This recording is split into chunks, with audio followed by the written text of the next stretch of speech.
Right. How are my masters of mayhem getting on today? I'm into 2 ISAs, 8 credit cards and an online shopping account.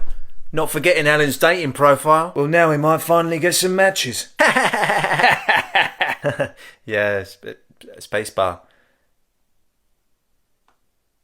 What? No, I was just saying the spacebar. Is everything alright, mate? Yeah. I haven't done any frauds. Whoa. What's going on? Everyone keeps using 2SV. What's 2SV? Two-step verification, boss.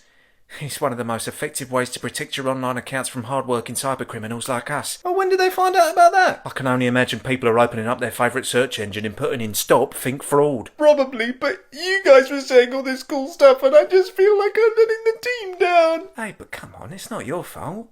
It's two-step verifications. Do you really mean that? Of course I do. Now come on, let's go bowling.